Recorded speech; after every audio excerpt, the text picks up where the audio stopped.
I understood every word they said. That's the part that still gets me, sitting here a year later. Not the affair itself, not even the baby that wasn't mine. It was those 15 minutes at a steakhouse in Richmond, listening to my wife and her boss plan my future, in a language they thought I didn't speak. Cassidy switched to German mid-sentence, just like that. We'd been talking about the company's expansion into the Atlanta market, Albert saying something about logistics, and then he said, versteht uns nicht. He doesn't understand us. She didn't even hesitate. Ich weiß, spricht kein Deutsch. I know, he doesn't speak German. I kept cutting my steak. I was wearing my father's old sport coat, the navy one with the brass buttons. It smelled like mothballs even after I'd hung it outside for 3 days.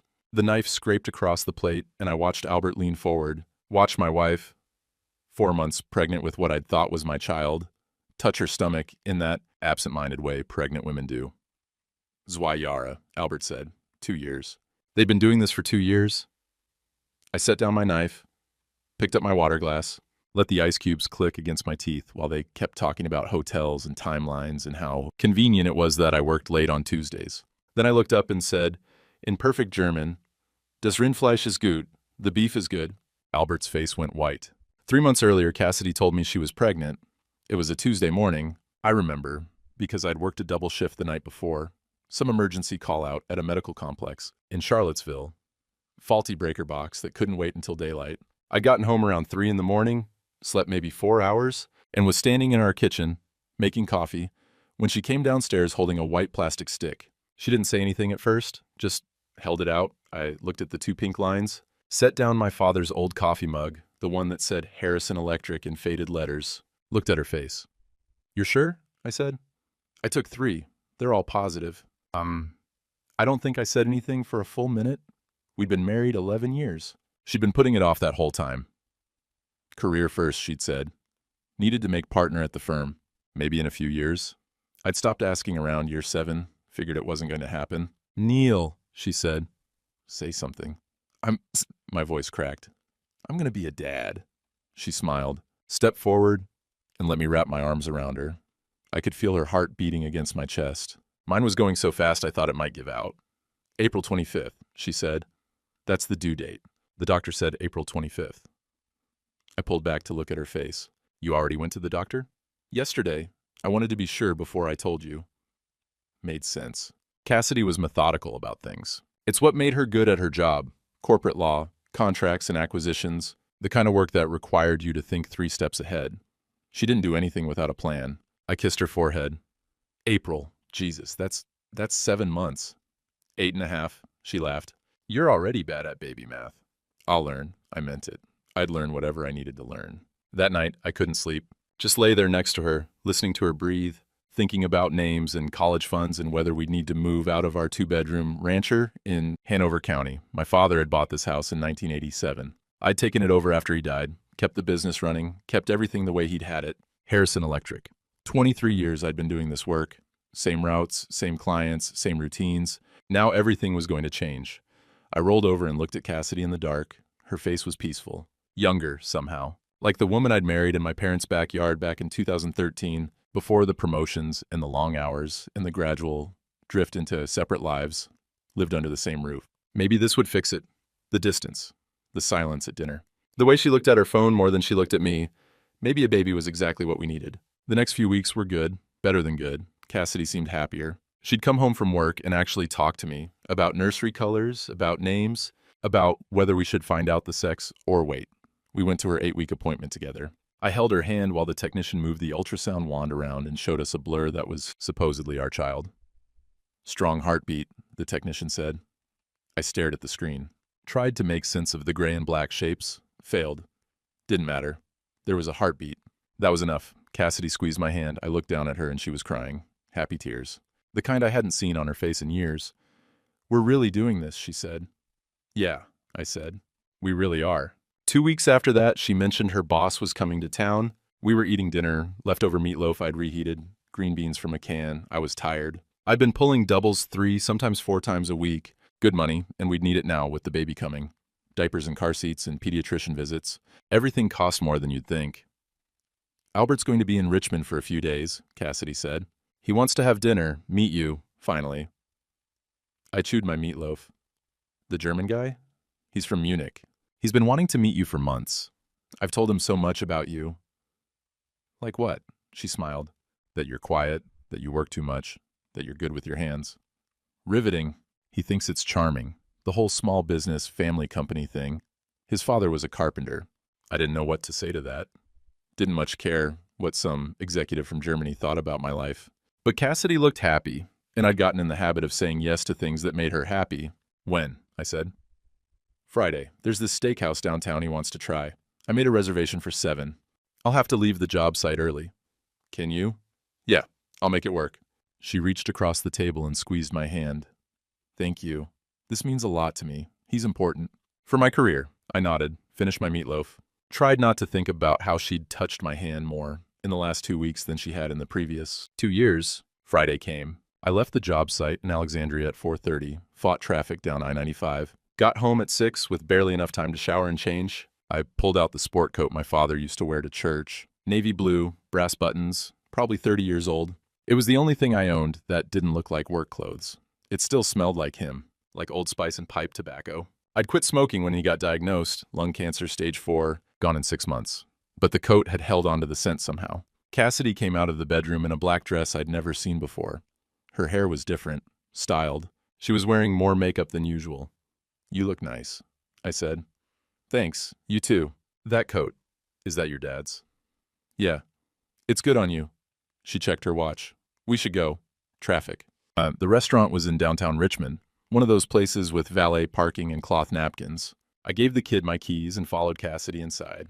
Albert was already there, standing at the bar with a drink in his hand. Tall, maybe 6'3", athletic build, good suit, the kind of tan you get from ski trips and Mediterranean vacations.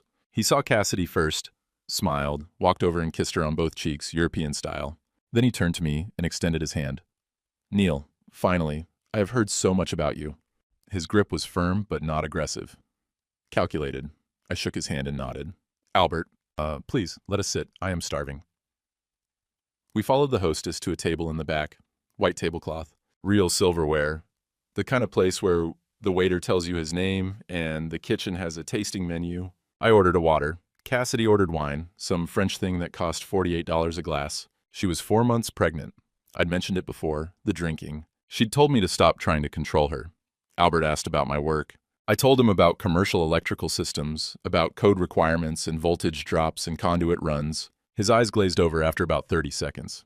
He kept looking at Cassidy while I talked. She'd touch her collarbone when she laughed at his jokes. Small thing, I noticed anyway. The waiter brought our entrees, refilled the wine glasses. I cut into my ribeye and tried to focus on the meal. The meat was good. Overpriced, but good.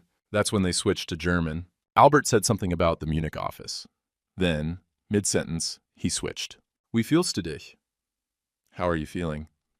Cassidy answered without missing a beat. Müde, aber es ist seins. Tired. But it's his. My knife slipped, scraped across the plate. That sound that makes your teeth hurt, neither of them noticed. I learned German in high school. Got good at it in college. Spent a summer in Stuttgart back in 2001, back when I thought I might do something different with my life. Before Dad got sick, before I came home to take over the business, before everything got small and familiar and safe. I never told Cassidy about it, never came up. In 11 years of marriage, she'd never asked if I spoke any other languages. Why would she? Albert leaned forward. Bist du sicher, dass nichts weiß? Are you sure he doesn't know anything? Ist nicht dumm, aber stellt keine Fragen. He's not stupid, but he doesn't ask questions. I kept chewing. The steak tasted like wet cardboard. I could feel my pulse in my temples. That slow, heavy thud you get when your blood pressure spikes. I reached for my water glass. Ice cubes clicked against my teeth. They kept talking. About the timeline. About hotels, the Ritz downtown, someplace in Asheville. About how I'd been working double shifts for 8 months. How convenient that was. How I was barely home. Die Ritz, jeden Dienstag, Cassidy said. The Ritz, every Tuesday. Tuesdays, the nights I worked late. The nights I told her not to wait up. 2 Jahre, Albert said. Almost proud. 2 years. 2 goddamn years. Cassidy put her hand on her stomach. Nach der Geburt können wir es ihm sagen. Oder auch nicht. After the birth, we can tell him. Or not. She was talking about telling me the baby wasn't mine. Or not telling me. They hadn't decided yet. Like it was a question of logistics. Timing. Convenience. I looked up, made myself look at Albert. His face was smug. Satisfied. the face of a man who'd gotten away with something. Das Rindfleisch ist gut, I said. The beef is good, perfect German, no accent. Same tone I'd been using all night when I talked about wire gauges and breaker boxes. Albert's face went white, not pale, white, like somebody'd pulled a plug and drained all the blood out of him in one go. Cassidy froze with her wine glass halfway to her mouth. Her hands started shaking. Wine sloshed over the rim onto the white tablecloth. I stood up, folded my napkin, set it down next to my plate. I'm going to use the restroom, I said, in English. When I get back, I'd like the check. I walked past the other tables, past the bar, past some hostess asking if everything was okay. Found the men's room and locked myself in a stall. I didn't cry, didn't punch the wall, just stood there breathing, counting tiles on the floor. 28 across, 16 down, 448 total. When I stopped shaking, I washed my hands, looked at myself in the mirror. Same face I'd seen that morning. Same face I'd seen every morning for 43 years. Nothing had changed on the outside. I walked back out to the dining room. Albert was gone. Cassidy was sitting alone, crying into her napkin. Mascara running down her face. The check was on the table. I pulled out my wallet, put down my credit card. Didn't look at her, didn't say anything. The waiter came and processed it, brought the slip back. I signed it. Calculated 15% tip, not 20, 15, the only revenge my body would let me take. I stood up. Neil, Cassidy said. Her voice was small, broken. Please. I looked at her, really looked at her. The woman I'd married in my parents' backyard, who'd cried at my father's funeral, who'd told me 3 months ago she was pregnant, and I'd been so happy I couldn't speak. I'll sleep in the guest room tonight, I said. Tomorrow we'll figure out the rest. I walked out to the parking garage, got in my truck, sat there for 40 minutes before I trusted myself to drive. The drive home took 30 minutes. I don't remember any of it. When I got there, the house was dark. Cassidy's car wasn't in the driveway. I let myself in through the front door and stood in the living room for a while. Everything looked the same. Same couch, same coffee table, same framed photos on the mantle. Our wedding, my parents, Cassidy's family at Christmas. All of it a lie. I went to the guest room, sat on the edge of the bed, stared at the wall. Around midnight, I heard her car pull up, heard the front door open, heard her footsteps in the hallway. She stopped outside the guest room. I could see her shadow under the door. Neil, she said, quiet, almost a whisper. I didn't answer. Can we talk, please? Not tonight. I need to explain. Not tonight, Cassidy. Silence. Then her footsteps moving away. The bedroom door closing. After a while, I heard her crying, muffled, distant. I lay down, stared at the ceiling, didn't sleep. The next 3 days were the same. I went to work, came home, ate dinner by myself in front of the TV. She'd leave plates for me in the microwave. Things she knew I liked. Meatloaf, pot roast, that chicken thing with cream of mushroom soup, comfort food. Like she could cook her way back into my good graces. I couldn't eat any of it. Everything tasted like nothing. She kept trying to talk, standing in the doorway of the guest room at night, asking if we could talk, if I'd come to bed, if I'd please just yell at her or something. I'd say I was tired. I'd say I needed time. I'd say anything that would make her go away without me having to actually feel what I was feeling. I went to work, pulled wire, installed fixtures, talked to clients about load calculations and grounding requirements, normal things, safe things, things that made sense. At night, I'd lie in the guest room and run through it all again. Every conversation, every late night, every time she'd said she was working late or going to a conference or meeting a friend for dinner. 2 years, the baby was due in April. She'd said April 25th. But if they'd been going to that fertility clinic in June last year, 16 months ago, and she'd gotten pregnant in June this year, the math didn't work. March, not April. She'd moved the dates around. Made it seem like conception happened in August when I'd been home, when it could have been mine. June. I'd been in Charlotte for 3 weeks in June. Emergency retrofit on a hospital complex. She'd been alone, or not alone. She'd been with him. I thought about the ultrasound. The technician saying strong heartbeat, or me squeezing Cassidy's hand, her crying, happy tears. Had any of it been real? Thursday morning I called in sick, first time in 4 years. My foreman, Danny, good guy, known him since high school. Didn't believe me, but he didn't push it. You sound like hell, Neil. Yeah. Take care of yourself. We'll handle it. I waited until Cassidy left for work. She'd been going in late, leaving early.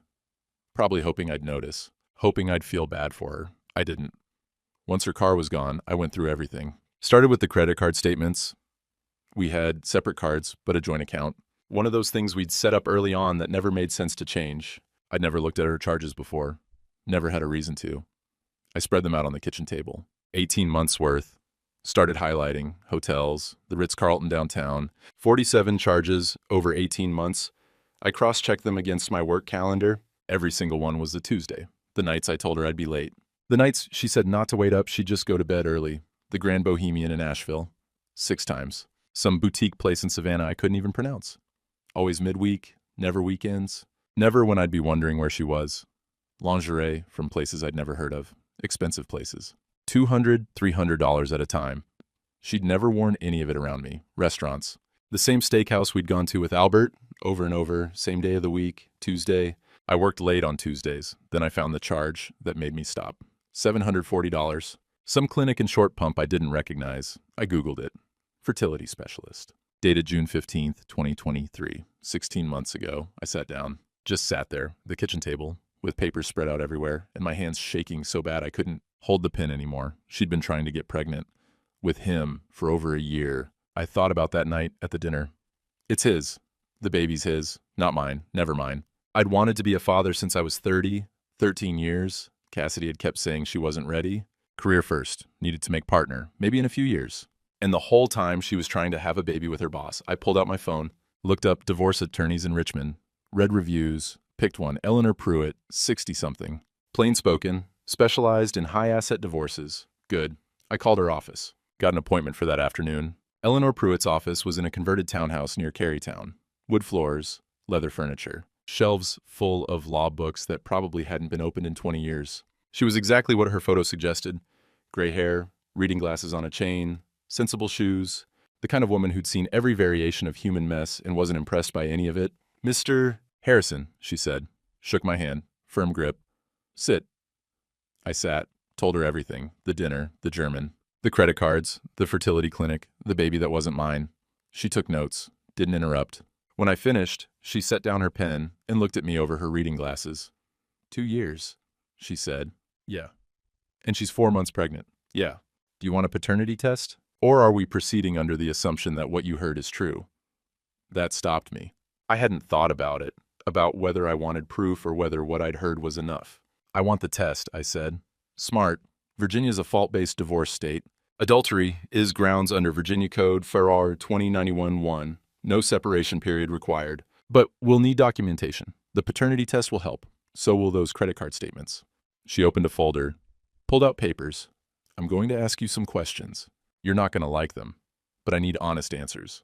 Okay. Do you want parental rights to this child? It's not my child. That's not what I asked. I stared at her, tried to figure out what she was asking. Then it hit me. She was asking if I'd fight for custody, for visitation, for the right to be a father to a kid that wasn't biologically mine, the kid I'd been picturing for 3 months, the kid I'd started building a future around. No, I said. I don't. She nodded, wrote something down. Do you own property together? A house in Hanover County. My father bought it in 1987. I took it over when he died. Both our names are on the deed now. We'll need to protect that. You'll likely keep it in the settlement, but we'll file an emergency motion for interim distribution to freeze joint assets. You said joint credit card account? Yeah. We'll freeze that too. She's been funding an affair with your money. That works in our favor. I nodded, felt numb, like I was listening to her talk about someone else's life. One more thing, she said. This Albert Richter, he's her supervisor? Boss, vice president of something, I don't know. The company needs to know. Affair with a subordinate is a liability issue. If there are other women, and there usually are, the company could be on the hook for hostile work environment, sexual harassment. You give me permission to contact their HR department? Yeah, good. She slid a stack of papers across the desk. Read these. Sign where indicated. I'll file the complaint tomorrow. We'll request the paternity test as part of discovery. And Mr. Harrison? Yeah? I'm sorry. This is a hard thing, but you're doing the right thing. I signed the papers. All of them. Didn't read most of it. Just signed. When I left her office, it was getting dark. I sat in my truck for a while. Watched people walk by on the sidewalk. Normal people. People whose wives hadn't lied to them for 2 years. People whose lives made sense. Then I drove home. Cassidy's car was in the driveway. I walked in through the front door. Cassidy was in the kitchen. She'd been cooking. I could smell it. Pot roast. Potatoes. The meal she made when she wanted something from me. She turned when she heard me. Her face was puffy, eyes red. "Where were you?" she said. "Out." "Neil, we need to talk." "Not now." I walked past her to the guest room, closed the door, sat on the bed, and stared at the papers Eleanor had given me.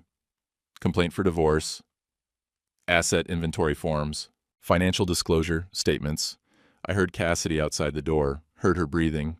"I made dinner," she said. I didn't answer. "Please, Neil. Please just talk to me." "Go away, Cassidy." Silence. Then footsteps, the bedroom door closing. I looked down at the papers, at my signature, at the words, "Adultery pursuant to Virginia Code Saro 2091-1. Tomorrow, this would be real. Tomorrow she'd be served. Tomorrow everything would start moving in a direction I couldn't stop. I set the papers on the nightstand, lay down, stared at the ceiling, didn't sleep. The next morning, Friday, I went back to work. Danny took one look at my face and didn't ask questions. Just handed me a work order and pointed me toward a van. "Medical complex in Henrico, lighting retrofit. Should take you all day." Good. I spent 10 hours running conduit and pulling wire. Simple work. Repetitive. The kind of thing you can do without thinking. My hands knew what to do. My brain could just stop. Around 3 o'clock, my phone buzzed. Text from Eleanor Pruitt. Papers served at her office, 2:47 p.m. Expect a call. I put the phone back in my pocket, kept working. Cassidy called at 4:15. I let it go to voicemail. She called again at 4:32. Voicemail. At 5 o'clock, she texted, "Please come home. We need to talk about this." I finished the job, cleaned up, drove home slow. Took the long way through Mechanicsville. Stopped at a gas station and bought a coffee I didn't drink. Sat in the parking lot watching traffic. When I finally got home, it was past 7. Her car was there. All the lights were on. I found her in the living room, still in her work clothes. The divorce papers were on the coffee table. She'd been crying. Was still crying. "You didn't even tell me," she said. You filed, without even talking to me." I set my keys on the counter, took off my boots. "There's nothing to talk about." There's everything to talk about. Neil, please, sit down, let me explain." "Explain what? That you've been fucking your boss for 2 years? That the baby isn't mine?" "You explained all that in German. I heard it." She flinched. "I was going to tell you." "When?" "I don't know. After the baby came." "Or, I don't know. Or not." You said or not. Those were your words. "We can tell him or not, like it was a coin flip." She put her face in her hands, sobbed. The kind of crying that shakes your whole body. I felt nothing. "I need to get some things from the bedroom," I said. I walked past her. Went to our room, her room now, I guessed, grabbed some clothes, my spare work boots. The photo of my parents from the dresser. When I came back through the living room, she was standing. "Are you leaving?" she said. "I'm staying in the guest room until you move out." "Move out? This is my house too." "Not for long. Read the papers. I'm keeping the house. You'll get a settlement from other assets." "You can't just... Neil, this is my home." Was it your home when you were at the Ritz every Tuesday?" She went quiet. 47 times, I said. I counted. 47 times you charged a hotel room to our joint account while I was working late. You used my money to pay for it. My money. From jobs I worked, so we could save for a future that was never going to happen. "I'm sorry." "Don't." "I am. I'm so sorry. I never meant..." "Don't apologize. Just don't. It doesn't mean anything." I went back to the guest room, closed the door, locked it. She stood outside for a while. I could hear her crying. After maybe 20 minutes, she gave up, went to the bedroom, closed that door too. I sat on the bed and pulled out my phone, looked at the calendar, cross-referenced it with the credit card statements I'd photographed. June 15th, 2028. Fertility clinic consultation, $740. Initial fertility consultation, the receipt said. Hormone panels. Ovulation assessment. The kind of appointment where they make a plan. They'd been planning this for 16 months. June 12th, 2024. I'd left for Charlotte. 3-week hospital retrofit. Emergency job, good money, couldn't say no. June 18th, 2024. Credit card charge. The Grand Bohemian, Asheville. 2 nights. She'd told me she was going to a conference in Raleigh. The baby was due March 15th. I'd done the math a dozen times. 40 weeks back. From March 15th was June 15th. Conception week. The week I was in Charlotte, she'd told me the baby was due April 25th, a month later, to make the math work. To make it seem like conception happened in August when I'd been home, when it could have been mine. But those fertility doctors, they track cycles. They track ovulation. If they'd started working with her in June of 2023, they'd have records, exact dates, the kind of documentation that couldn't be faked. I pulled up a notes app, started writing down dates. April 2023, first Ritz charge appears June 15th.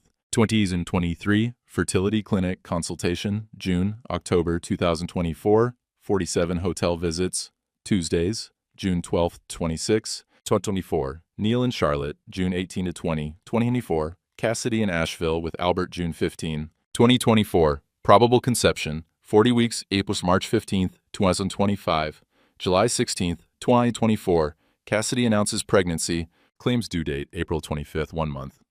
She'd added 1 month to the due date, moved the timeline just enough to make me think it was possible.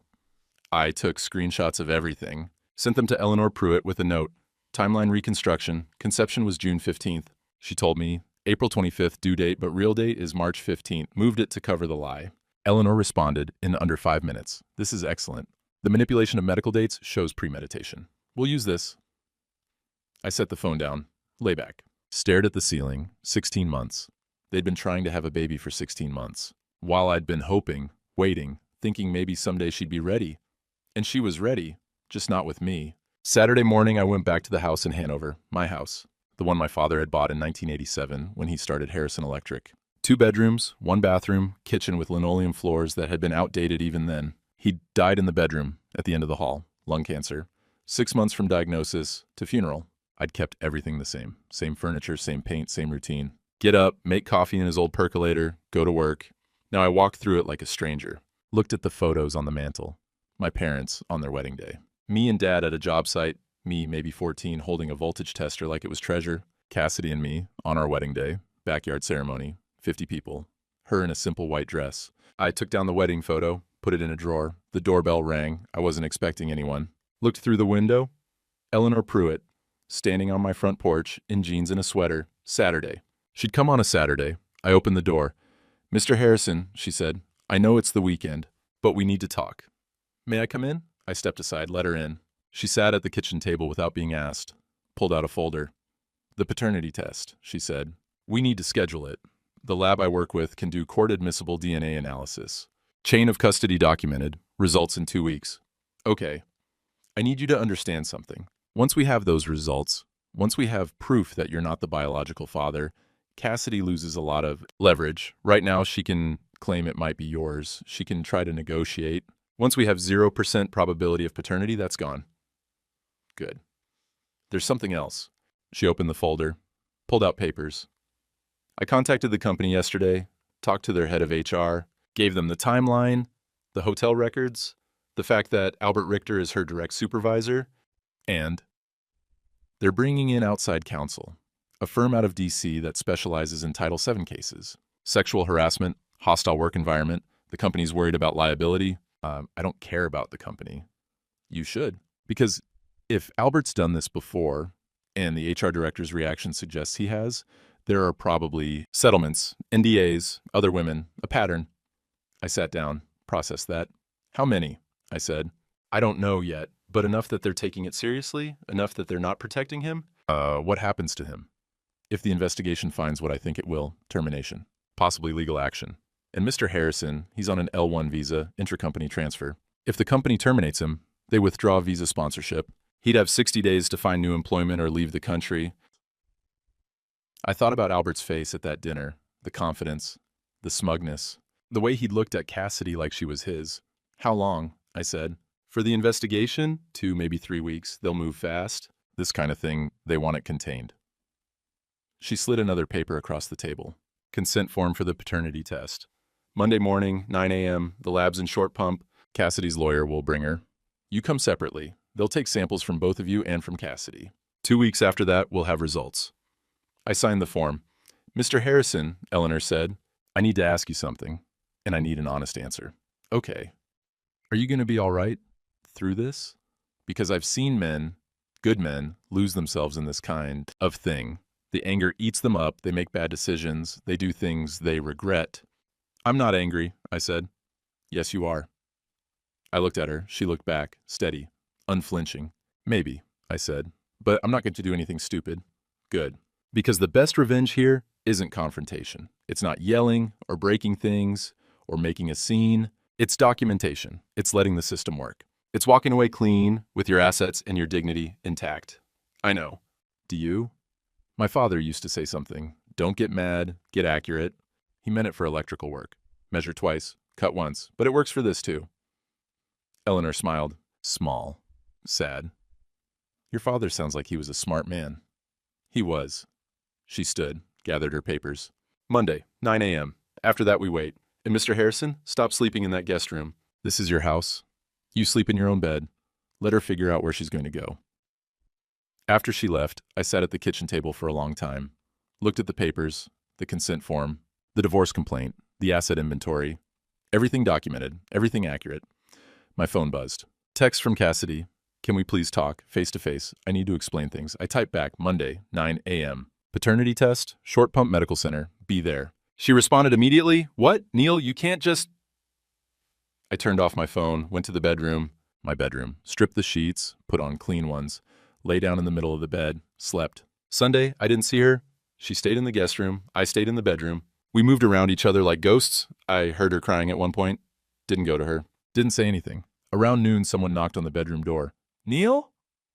Her voice, small. I made lunch. If you want some. I'm fine. Please, we have to talk about tomorrow, about the test. 9 a.m., Short Pump Medical Center. That's all you need to know. Silence. Then, do you really think it's not yours? I opened the door, looked at her. She looked terrible. Hair unwashed, face puffy, still in pajamas. I was in Charlotte. I said, June 12th through June 26th, 3 weeks. You were in Asheville with him, June 18th through 20th. The baby's due March 15th. That's 40 weeks from June 15th, not April 25th like you told me. You moved the dates. You lied about the due date to make the math work. Her face went pale. I didn't... How did you... Credit card statements, work calendar, basic math. You're not as careful as you think you are. It could still be yours. We were together before you left. Were we? She looked away. June 10th was a Monday, I said. I worked late, came home around 11. You were already asleep. June 11th was a Tuesday. You went to the Ritz. Charge is right there, on the statement. June 12th, I left at 5 a.m. So, when, Cassidy, when were we together? She started crying again. The test will tell us, I said. Monday, be there. I closed the door. Monday morning, Short Pump Medical Center. I got there early, sat in my truck in the parking lot, and watched people come and go. Normal people. People getting blood drawn for cholesterol checks. People bringing their kids in for shots. Not people whose lives had fallen apart. Cassidy arrived at 8:55. Her lawyer was with her. Some guy in a suit I didn't recognize. Young, probably 30. He had that look. Fresh out of law school, trying too hard. I got out of my truck, walked toward the entrance. Cassidy saw me, stopped walking. Neil, she said. I didn't look at her, kept walking. Inside, Eleanor was already there. She nodded to me, handed me a clipboard. Fill these out, insurance information, consent forms. They'll call you back separately. The lab tech called me first. Small room, sterile. She swabbed the inside of my cheek, put the sample in a tube, labeled it, had me sign a form confirming chain of custody. 2 weeks, she said.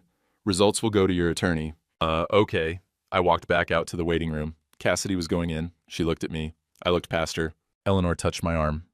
Let's wait outside. We stood in the parking lot. Cool morning, October air, leaves starting to turn. What happens now? I said. We wait. 2 weeks. In the meantime, I'm going to file a motion for temporary support. Make sure she's not draining any joint accounts. And we'll wait to see what the company finds. When do you think they'll find something? I know they will. Men like Albert Richter don't stop at one affair. They have a pattern. And patterns leave trails. Cassidy came out, walked to her car without looking at us. Her lawyer said something to Eleanor. Eleanor nodded. They exchanged business cards. Then Cassidy was gone. Now what? I said. Now you go to work. You keep living your life. You don't contact her unless it's through me, and you wait. I went to work, pulled a double shift, didn't want to go home. Danny noticed. You okay, man? He said. Not really. Anything I can do? No, he nodded, handed me another work order. Take the Ashland job. Industrial panel replacement. 3, maybe 4 days. You can stay in a motel if you want. Company will cover it. Yeah, okay. I spent 3 days in Ashland. Replaced panels in a manufacturing plant. Ate dinner at a Waffle House. Slept in a motel room that smelled like bleach and old cigarettes. It was better than going home. Thursday afternoon, Eleanor called. The company finished their investigation, she said. That was fast. They were motivated. They found 2 prior incidents, both subordinates, both affairs, both settled with NDAs and severance packages. One in 2019, one in 2021. The pattern's clear. What now? They're terminating him today, and they're withdrawing his visa sponsorship. He has 60 days to leave the country. 60 days. That's the grace period. But Eleanor, he'll leave sooner. Men like that, they don't stick around when things fall apart. He'll be gone in 2 weeks. And Cassidy? She still works there, but HR is aware of the situation. They're watching. If there's any retaliation, any hostile work environment, she can file a complaint. And as I laughed, couldn't help it. What's funny, Eleanor said. She was worried about her career, about making partner, about what people would think, and now everyone knows. Probably not funny to her. No, probably not. That night, I drove back to Hanover, pulled into the driveway around 7. Cassidy's car was there. I found her in the living room. She looked up when I came in. Albert's been fired, she said. I know. Did you do this? I provided documentation to the company's HR department. They did the rest. You ruined his life. No, he did that himself. I just made sure people knew about it. She stood up. Her face was red, angry. You're vindictive. You're cruel. You're accurate, I said. That's what I am. Accurate. Every date, every charge, every lie, all documented, all true. He loved me. No, he didn't. He used you, same as he used the 2 women before you. Same as he'd have used the next one after you got too old or too inconvenient. You don't know that. The company found settlements, 2 of them. NDAs, other women he had affairs with, other subordinates he manipulated. You weren't special, Cassidy. You were a type. She slapped me. I didn't move, just stood there. Felt the sting spread across my cheek. Feel better? I said.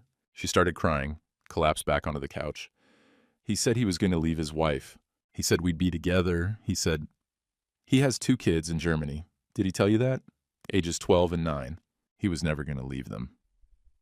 She put her face in her hands. The paternity test, I said.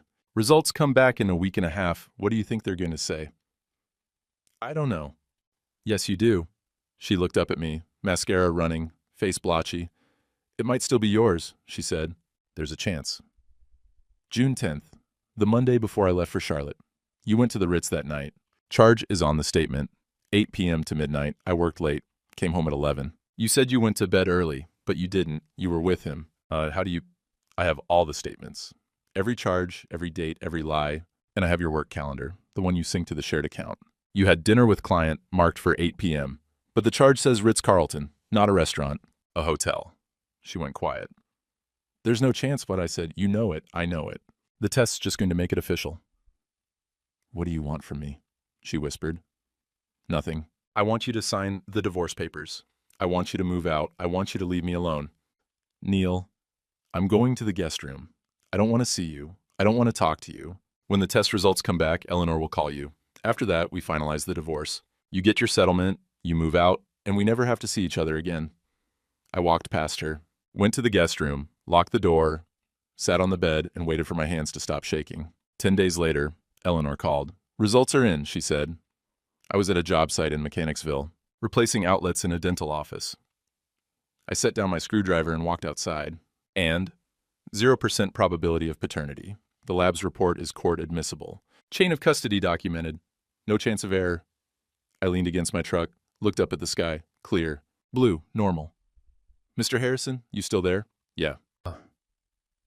I'm sending the results to Cassidy's attorney today. I'm also filing an amended complaint. We're adding fraud to the adultery grounds. The manipulation of the due date, the fertility clinic records, it all shows premeditation. Okay. There's something else. The company sent over their investigation report. I told you they found 2 prior incidents. What I didn't tell you, because I just found out, is that they found your audio recording. I went still. What audio recording? From the dinner, the German conversation. Your phone was in your shirt pocket, wasn't it? You recorded the whole thing. I had. I'd started the voice memo app when I went to the bathroom. Left it running when I came back. 43 minutes of audio. I'd sent it to Eleanor a week ago. Hadn't thought much about it since. The company lawyers listened to it, Eleanor said. They had it translated. Submitted it as evidence in their investigation. Neil, this thing is devastating. It's not just an affair. It's them discussing the pregnancy, the timeline, the deception. It's premeditated fraud, and it's admissible. What does that mean? It means we have leverage, a lot of it. Cassidy's lawyer is going to see this and know they can't win. They'll settle. Fast. And it means Albert Richter is done. Not just fired. The company's considering legal action against him. Fraud, breach of fiduciary duty. They're treating this like corporate espionage because he used company resources, travel budgets, expense accounts to facilitate the affair. I don't care about him. You should, because he's leaving. The company withdrew his visa sponsorship yesterday. He has 60 days to leave the country, but his flight's booked for Friday. 2 days from now, he's running. I thought about that. About Albert packing his bags. About him slinking back to Munich with his tail between his legs. About his wife finding out, his kids. I felt nothing. Good, I said. The divorce will be finalized within 30 days. Cassidy's lawyer wants to negotiate the settlement, but we're not giving much ground. You keep the house. She gets a buyout from other marital assets. We're calculating now. But it'll be fair market value minus her contribution to marital debt. She also waives any claim to your business, your retirement accounts, anything acquired before the marriage. Fine. Mr. Harrison, Neil, you won. You understand that, right? You won. I looked down at my hands. Grease under the fingernails, calluses on the palms. Same hands I'd had my whole life. Doesn't feel like winning, I said. No, it wouldn't. But it's the best outcome you could have hoped for. You're protected, financially, legally, emotionally, and you get to walk away clean. Yeah.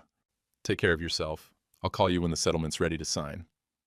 She hung up. I stood in the parking lot for a while, watched cars drive by on Route 301, watched people go in and out of the dental office. Normal people, people with normal problems. Then I went back inside and finished replacing the outlets. That night, I got home late.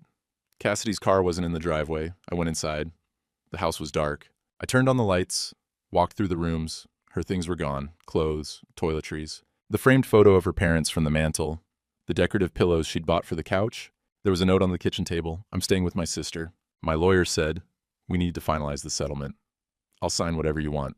I just want this to be over. I'm sorry. I know that doesn't mean anything to you, but I am. See, I folded the note, threw it in the trash, walked through the house again. It felt bigger, emptier, like a museum of my old life. I went to the second bedroom, the one we'd never used for anything, the one that was supposed to be the nursery. I'd started preparing it back in July, when Cassidy first told me she was pregnant. I'd bought paint, soft yellow, gender neutral. I'd bought a crib still in the box, leaning against the wall. I'd bought a baby name book. Left it on the windowsill. I stood in the doorway, looked at all of it, the paint cans, the unopened crib, the name book with the bookmark still on page 47, boy's name starting with H, Harrison family tradition. My father was Henry, his father was Harold. I'd bookmarked Harrison. Thought it would be nice.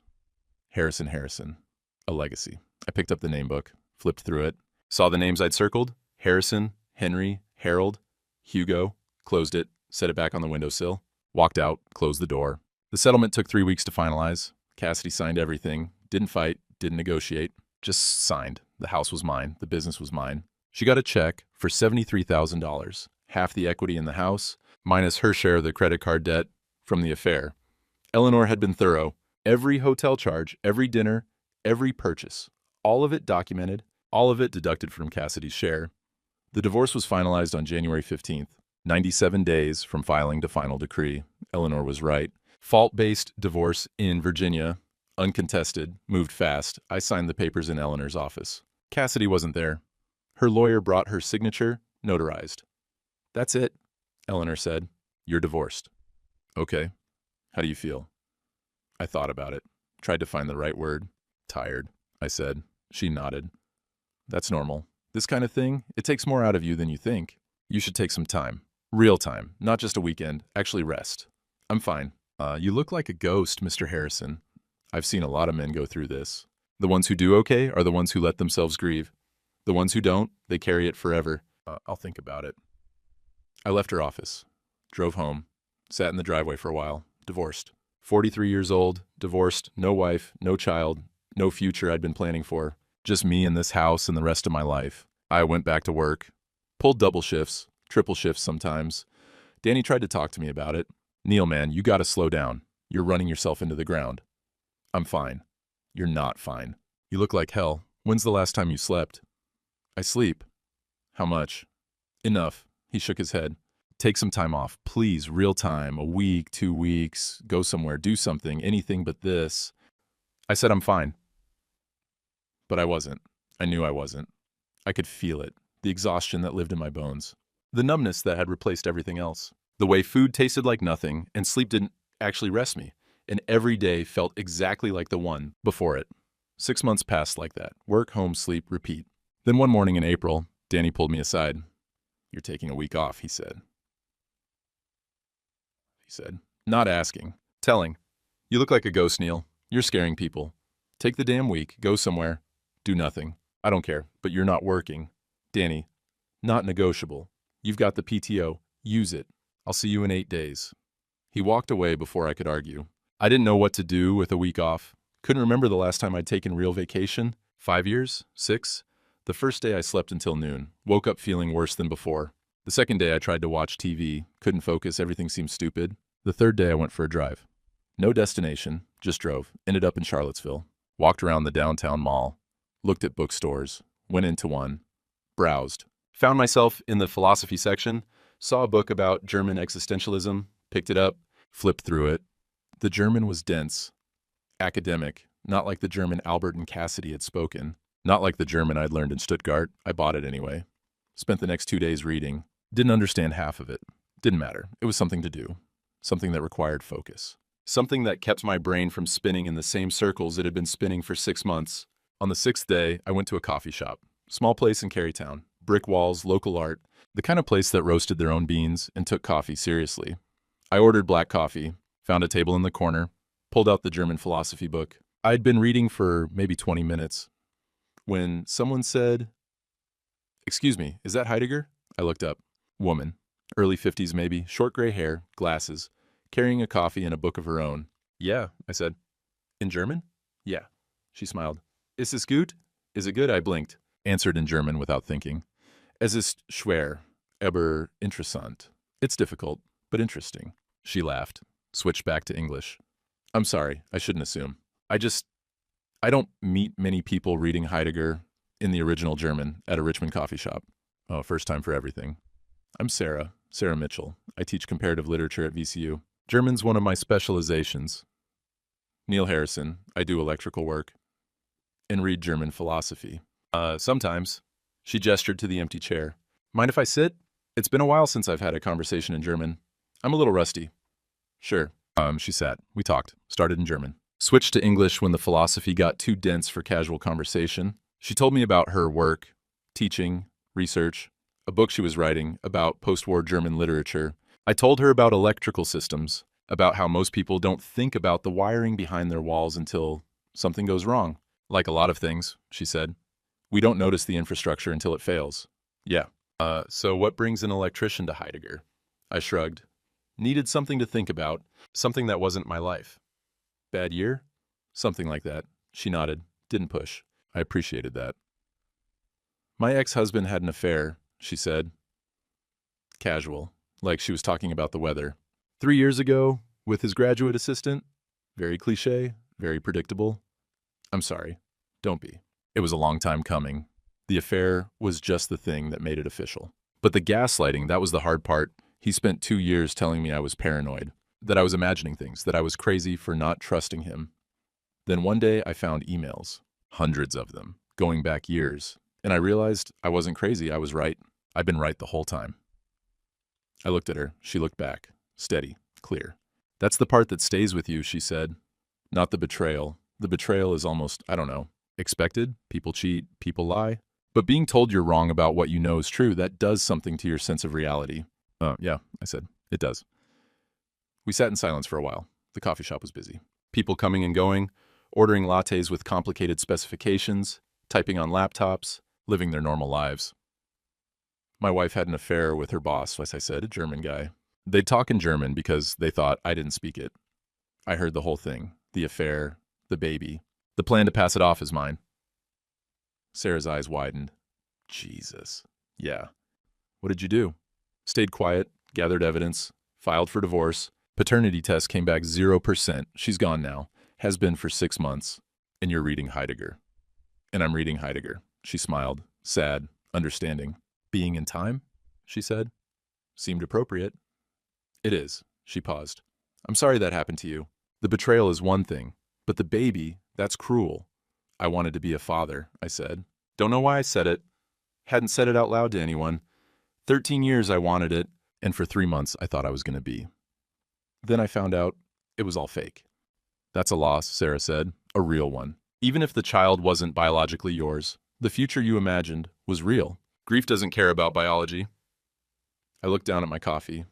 People keep telling me I won, the divorce, the settlement, got everything I wanted. Did you win? I don't know, feels more like I just survived. That's winning, she said. Sometimes that's all winning is.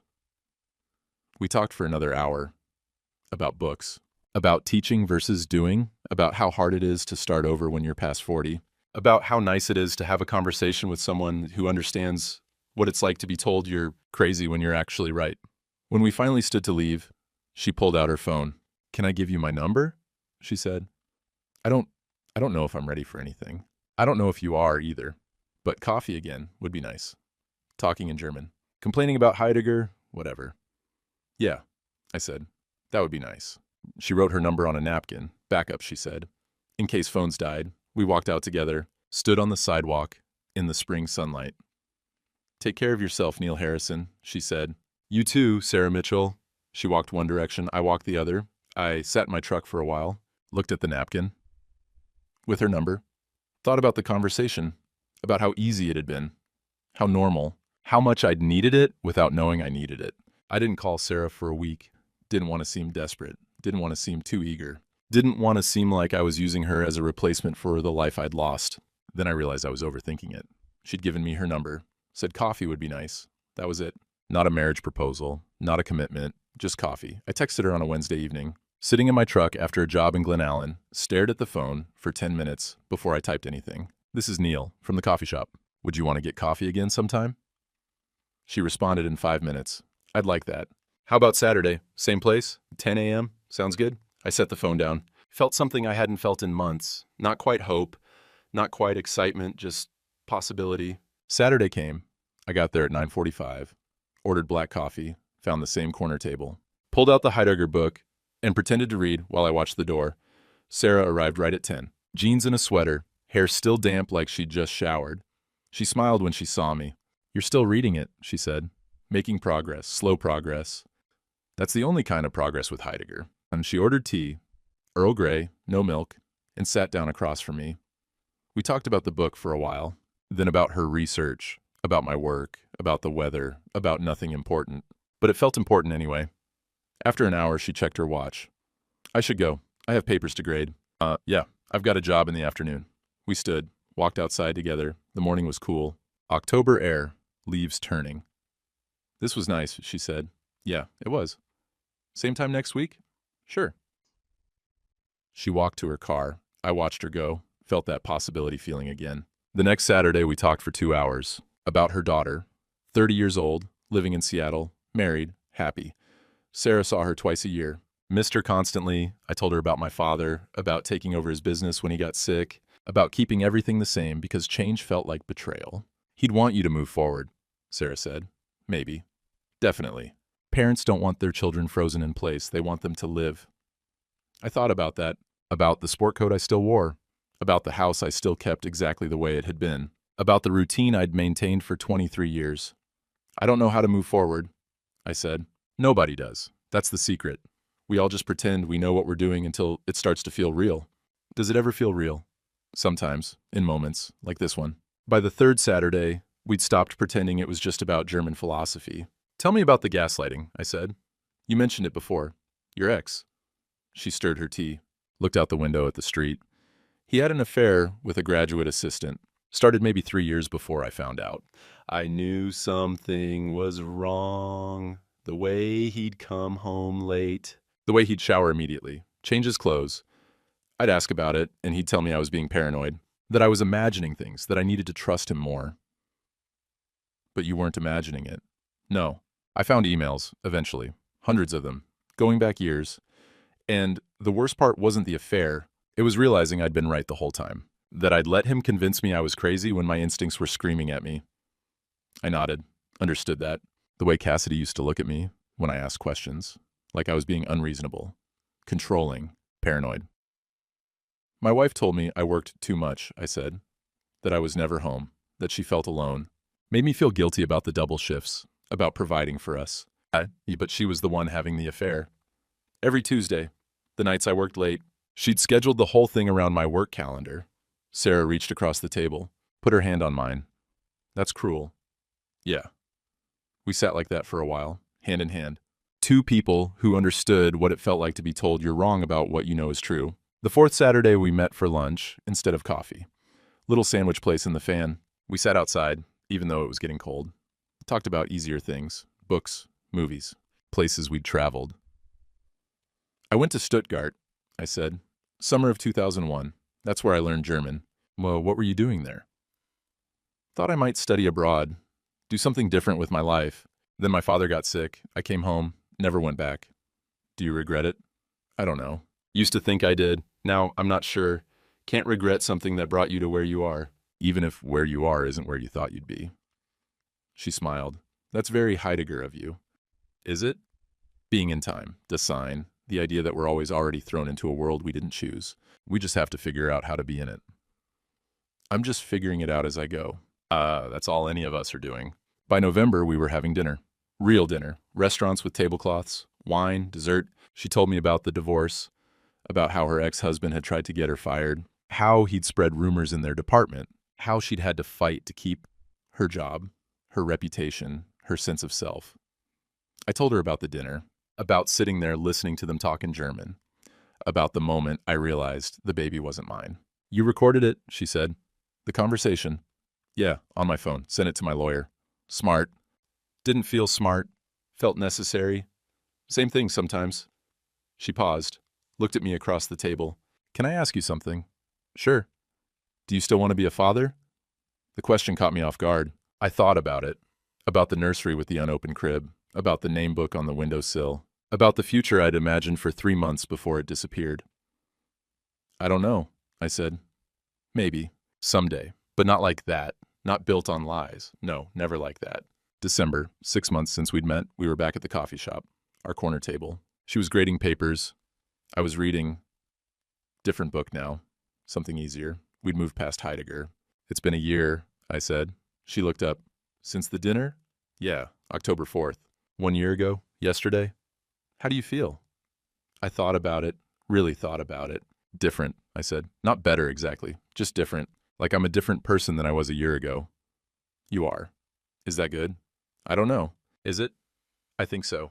The person I was a year ago, he was naive, trusting. Thought people were basically good. Thought if you worked hard and did the right thing, life would work out. And now? Now I know better. People aren't basically good or basically bad. They're just people. They make choices. Some of those choices hurt other people. Sometimes on purpose, sometimes not. And working hard doesn't guarantee anything except tired muscles and a paycheck. She set down her pen. That's bleak. Is it? A little. Feels realistic. It is realistic. But realistic doesn't have to mean hopeless. I looked at her. What do you mean? I mean, you lost your marriage. You lost the chance to be a father. At least the way you'd imagined it. You lost a future you'd been building in your head for 13 years. That's real. That's loss. That's grief.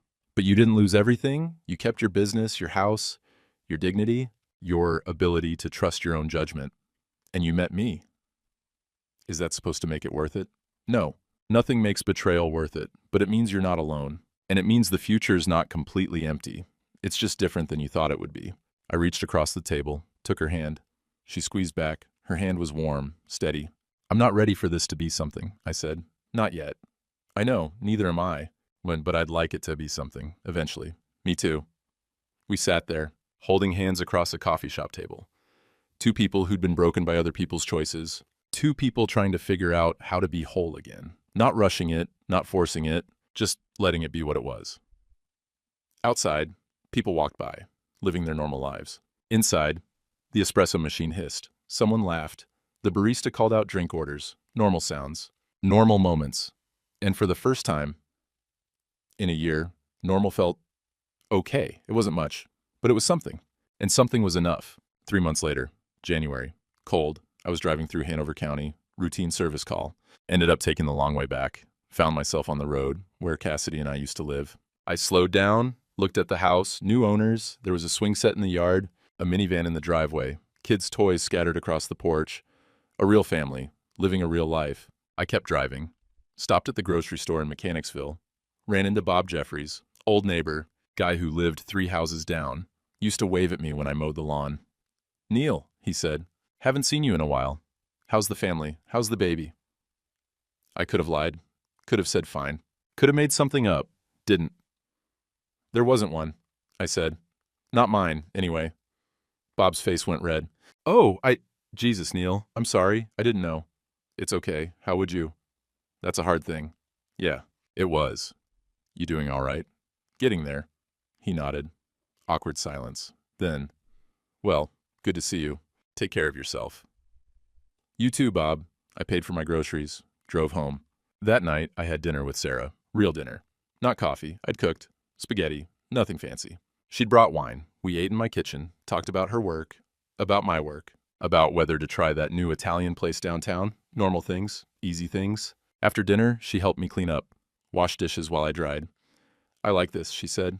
"Dishes?" "This. Us. The easy parts." "Me too." She turned to look at me. "Where do you think this is going?" "I don't know. Where do you want it to go?" "Forward. Wherever that is." "Sounds good." We finished the dishes, sat on the couch. She leaned against me. I put my arm around her. My father's sport coat was hanging on the coat rack by the door. Navy blue, brass buttons. The mothball smell had finally faded. I wore it sometimes. When I met Sarah for dinner. When I wanted to feel connected to something that lasted. It didn't mean what it used to mean. It wasn't my father anymore. Wasn't the past I was clinging to. It was just a coat, and maybe that was progress. Sarah fell asleep on the couch. I didn't wake her, just sat there. Watched her breathe. Thought about the year that had passed. About everything that had fallen apart. About everything that was slowly, carefully being built in its place.